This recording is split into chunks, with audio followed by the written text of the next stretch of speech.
அனைவருக்கும் வணக்கம். இந்தியா மிகப்பெரிய ஒரு ஆன்மீக பூமி. அது குறிப்பாக தமிழகம் புண்ணியம் வாய்ந்த பூமி, புண்ணிய பூமி, புண்ணிய சஸ்திரம் சொல்லுவாங்களே, நீ எப்படி ஒன்றா சொல்லலாம். பல மகான்களும் சித்தர்களும் இன்று வரை அருவமாக வாழ்ந்து நம்மை காத்து கொண்டிருக்கிற மிக மிக அற்புதமான பூமி. இதை நம்ம வார்த்தையால் சொல்ல முடியாது. தினம் தினம் ஒரு அனுபவம் கிடைக்கும். சித்தர் வழிபாட்டு முறையில் இருக்கிறவங்களுக்கு தெரியும் அவருடைய அனுபவங்களை பற்றி. அவங்க உணர்ந்தவங்க. அவ்வளோ பெரிய சித்தர்கள், பெரிய மகான்கள் இன்றளவும் நம்ம வாழ்ந்துட்டு வராங்க. அப்போ அந்த மாதிரி சித்தருடைய அனுபவத்தை பார்க்கும்போது மெய் சிலிக்கும். எப்படி இது சாத்தியம் அப்படின்ற ஒரு கேள்வி எழும். அதுக்கப்புறம் நம்ம அதை தெரிஞ்சும் போது அமைதியாகிடும். இந்த மாதிரி பல சித்தர்களுடைய மகான்களுடைய அதிசயத்தையும் அற்புதத்தையும் நம்ம கேள்விப்பட்டிருக்கோம், நடைமுறையில் பார்த்துன்னு இருக்கும்.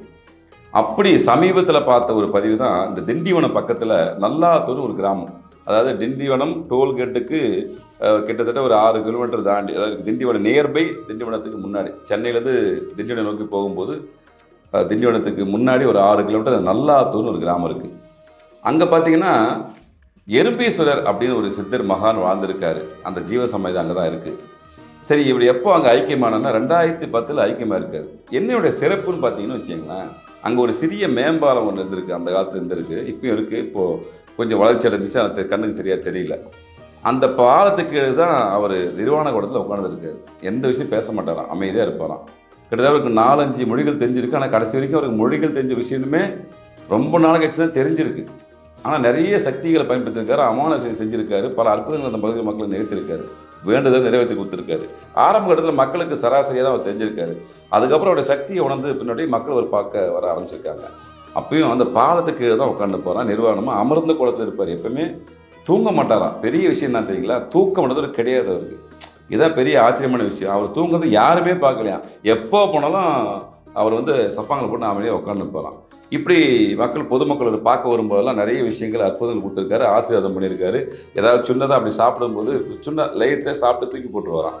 இப்படி தான் காலங்கள் கழிஞ்சிருக்கு.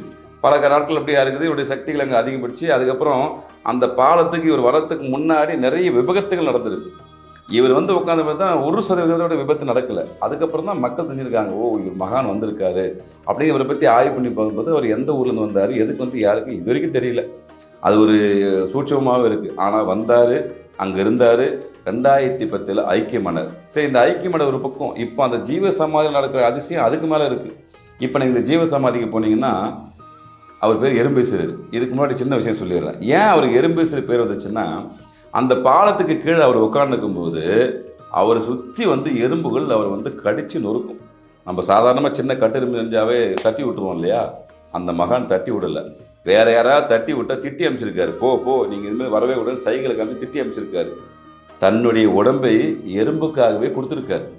எப்படி பாருங்கள், கர்மாவை எந்த கழிச்சிருக்காரு பாருங்கள். எப்படி ரமண மகரிஷி புற்றுநோயை கடைசி வரைக்கும் வச்சுருந்து அப்படியே போய் ஐக்கியமானாரோ, அதுபோல் எறும்புக்காகவே இந்த மனிதர் தன்னுடைய உடம்பு கொடுத்ததுனால அவர் பேர் அப்போது மக்கள் எறும்பீஸ்வரர் பேர் வச்சுட்டாங்க. ஆனால் உண்மையான பேர் வரைக்கும் யாருக்கும் தெரியல.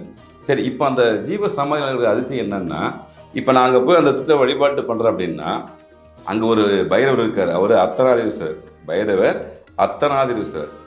நீங்கள் போயிட்டு அங்கே போயிட்டு அந்த பூசாரி சங்கு ஊதி பூஜை பண்ண ஆரம்பித்த உடனே அந்த பைரவர் அவரும் தன்னுடைய வாயால் ஒலி எழுப்ப ஆரம்பிச்சிடுவார். இறைவனை வழிபட நம்ம எப்படி வழிபடுறோமோ, நமச்சிவாய அப்படின்னு சொல்லி வழிபடுறோமோ, அதுபோல் அவரும் தன்னுடைய ஒலியை தொடர்ச்சியாக எழுப்புவார்.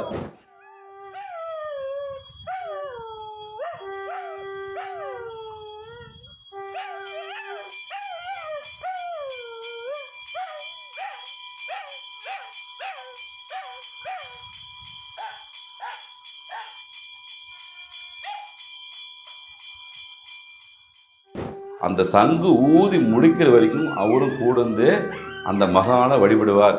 மனிதர்கள் எப்படி வழிபடுறாங்களோ அதே மாதிரி பைரவரும் அந்த இடத்துல அந்த ஜீவ சமாதியில் அந்த மகானை வழிபடக்கூடிய கண்கொள்ளா காட்சியை நீங்கள் எல்லாருமே பார்க்கலாம். பார்த்து மெய் சிரித்து போயிட்டோம். யார் போய் நீங்கள் பூஜை பண்ணாலும் அதை பூஜையோடு சேர்ந்து இந்த மனிதராக அந்த பைரவ பெருமானும் அந்த அர்த்தநாதீஸ்வரரும் அந்த எறும்பீஸ்வருக்கு பூஜை பண்ணுற காட்சியை பாருங்கள். இந்த அற்புதத்தை நம்ம எப்படி சொல்கிறது. கிட்டத்தட்ட இந்த பைரவர் அங்கே கிட்டத்தட்ட இப்போது ஒரு 2 years ஆச்சான் அவர் அங்கே தங்கியிருக்காரு. இந்த விஷயங்கள் சமீபத்தில் மக்கள் பார்த்துருக்காங்க. அதுக்கப்புறம் தொடர்ச்சியான நிகழ்வாக மாறி போச்சு. யார் பூஜை பண்ணாலும் இவரும் வழிபாடு செய்துன்றது ஒரு வழக்கமாக வச்சிட்டாரு. அவர் பேர் கருப்பன்னு கூப்பிடுறாங்க. அவர் அர்த்தநாதீஸ்வரர் செய்வார். இந்த நிகழ்வு எனக்கு ரொம்ப பாதிச்சிச்சு. அப்போது சித்தர்கள் மகான்கள் எல்லா வடிவத்திலையும் இருந்து இயங்குறாங்கன்றதுக்கு இந்த திண்டிவனத்தில் இருக்கிற எறும்பேசில் தான் சாட்சி. தயவு செஞ்சு மக்கள் இந்த மாதிரி மகான்கள் சித்தர்களுடைய வழிபாட்டை பாருங்கள், அவங்க அற்புதங்களை உணருங்க. நமக்காகவே வாழ்ந்து, அதுவும் பார்த்தீங்கன்னா இவர் தன்னுடைய உடம்பையே எறும்புக்காக கொடுத்துருக்காரு. எவ்வளோ பெரிய மனசு வேணும். அதை வந்து எப்படி நம்ம அந்த வார்த்தையால் சொல்ல முடியும், உணரதான் முடியும். ஆனால் இந்த மாதிரி அற்புதமான நிகழ்வுகள், பல நிகழ்வுகள் தமிழ்நாட்டில் தொடர்ச்சியாக நடந்து வருது. இது சமீபத்தில் நடந்த நிகழ்வு. தொடர்ச்சியாக அந்த பகுதி மக்களுக்கு தெரியுது. நம்ம மக்களுக்கும் தெரிஞ்சிடறதுக்காக நேரடியாக அதை காட்சிப்படுத்தி வந்திருக்கோம்.